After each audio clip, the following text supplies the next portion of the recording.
Okay. Content warning for uh, suicide, suicidal ideation, self-harm, hopelessness, general mental illness stuff. If that's triggering for you, probably don't watch this. Of course, now Luna decides to start screaming. Anyway, with Twitch's suicide,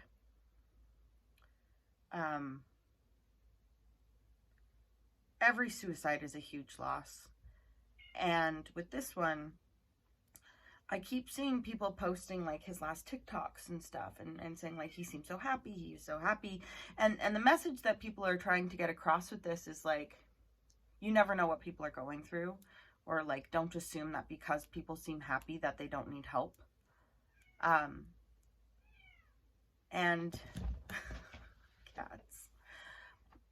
Inevitably, when something like this happens, there's a lot of like, if anyone I know is struggling, please reach out. I'm always happy to talk. And I so appreciate that sentiment. But I'm also, I guess, frustrated. Frustrated's the wrong word.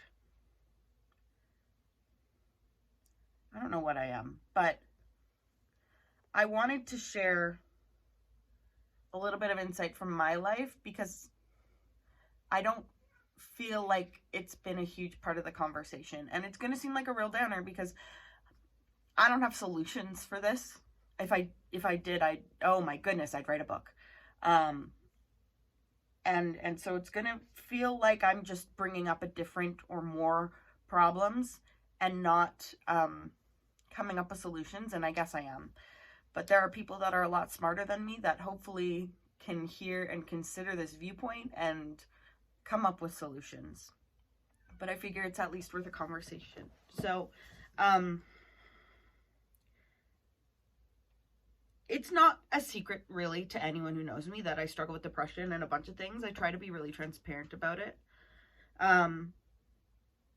I struggled with depression in high school, and as an adult, it's like, it's come in and out of my life. I think I'm always at a bit of a baseline, but then I have episodes, and this past year has been really bad.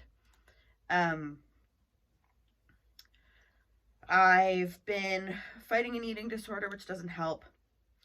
I relapsed into self-harm for the first time in about 10 years. And for the first time since I was 15, I really actually considered killing myself. Like, there have been periods in my life where I have the thought, like, I want to die. I don't want to be here anymore. I don't want to do this. But I generally don't make a plan. I may have an intrusive thought that's like, I could drive off this overpass right now. Which, by the way, if you have those, that's like, oh, if my bus stopped on these train tracks, I'd get hit by a train and I would die. Those aren't super normal. And when you've kind of always had them, it feels normal, but talk to someone if you do have those. But for the first time in forever, I thought, this is very graphic, I thought about how easy it would be to go run a warm bath and just open up my arms and just go to sleep. And obviously I didn't. And I told my parents about it, and I told my husband, and I told my doctor. But obviously it's not something I'm going to advertise. Well, now I am, but, you know, I overshare a lot, but I'm not like, hey, Facebook, I thought about killing myself last night. What's new? And the thing is, I am so privileged because I have so many people who care about me and would drop everything to come if they need me. And I have so many people who have, you know, my family included, my friends, coworkers I had at the time. But it's not about that. Because I think for a lot of suicidal people, it's not that we want to die. It's that we just don't want to hurt anymore. And when you hurt for what feels like no reason, it feels like there is no solution except to just not. When every day you're just fighting against your own brain to survive.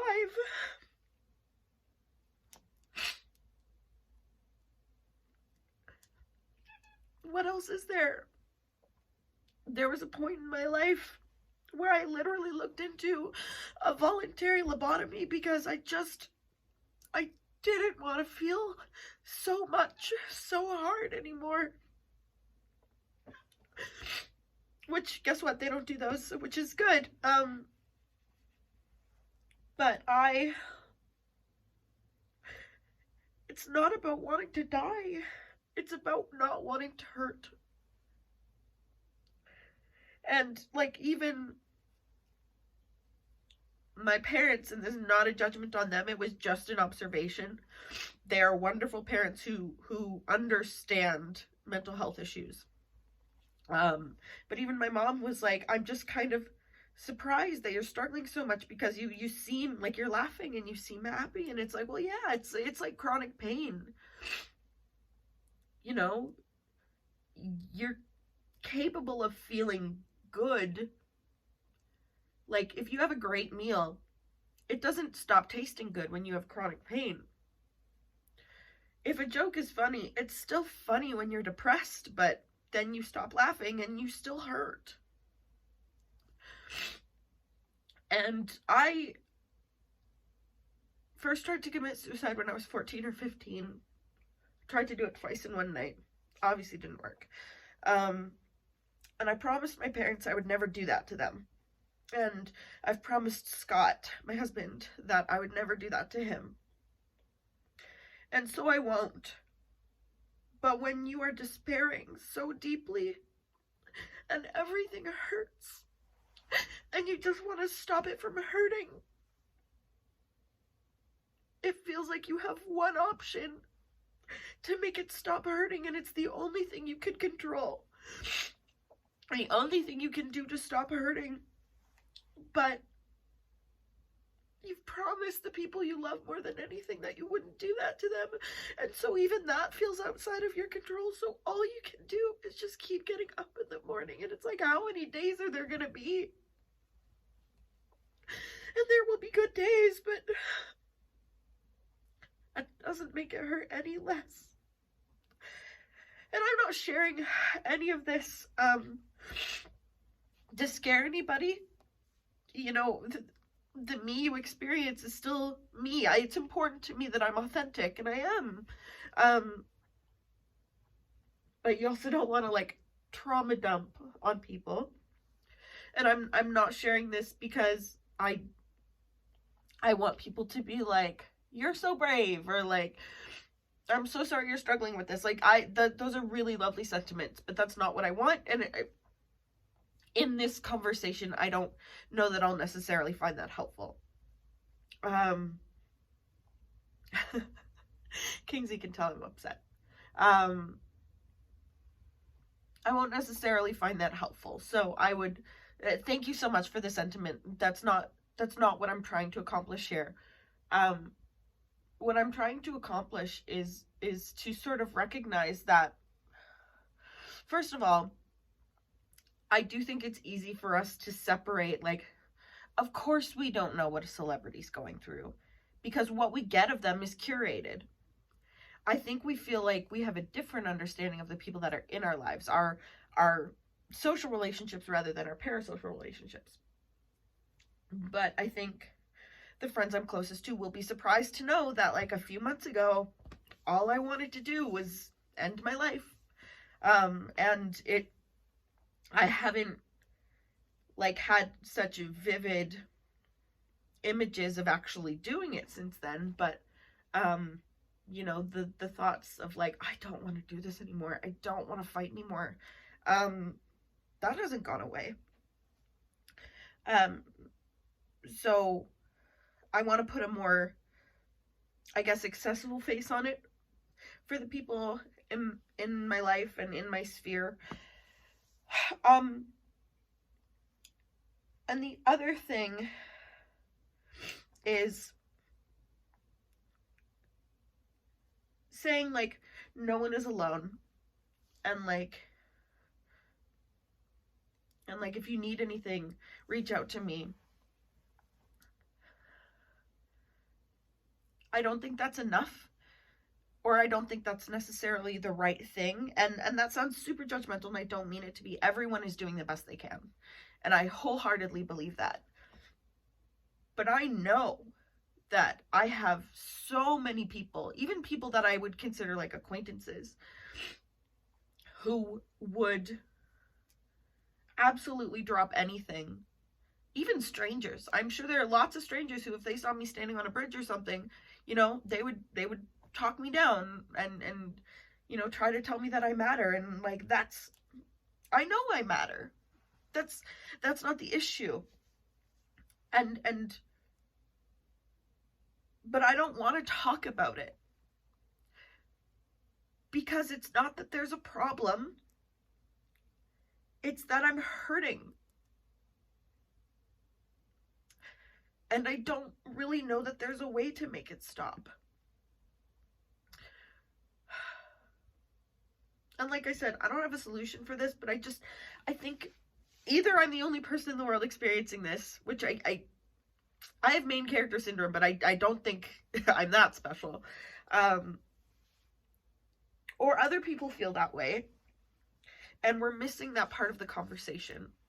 And I wanted to put it forward because there's got to be something we can do about that. I don't know what it is, but for me, it was never that, like, I can't talk to anyone about this, or like, I can't tell anyone how I feel, or I'm so alone, because none of those things are true. But it doesn't feel like it matters. I could talk to everyone in the world about it. It won't make it stop. And it won't necessarily make it hurt any less. It'll just mean people are treating me, and this isn't necessarily the case. Oh my goodness, my nose. But it more has the potential to make people treat me as fragile, which that I don't want.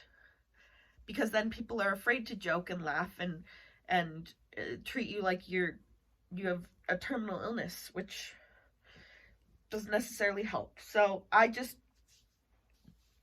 wish I had a more uplifting way to close this. I wish I had ideas. I hate that I'm bringing this forward with no ideas, which is probably why I've never brought this kind of point of view forward before. But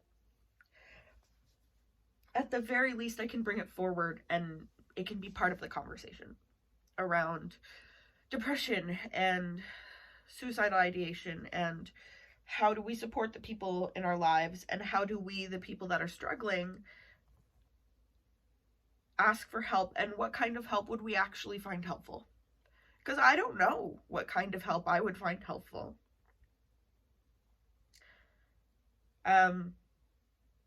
Anyway, that's my story. That's my point. That's my perspective that I wanted to share. I hope it's helpful, or at least helps move the conversation forward. And thanks for listening. I promise I'm gonna be fine. At least one morning in the next week, I will wake up emotionally hurting, and I know that. That's not what I mean when I say fine, but I will continue to fight whether I want to or not, because I've made that promise. But so will millions of other people. And I'm just wondering what we can do about that hopelessness. That's all. Thank you.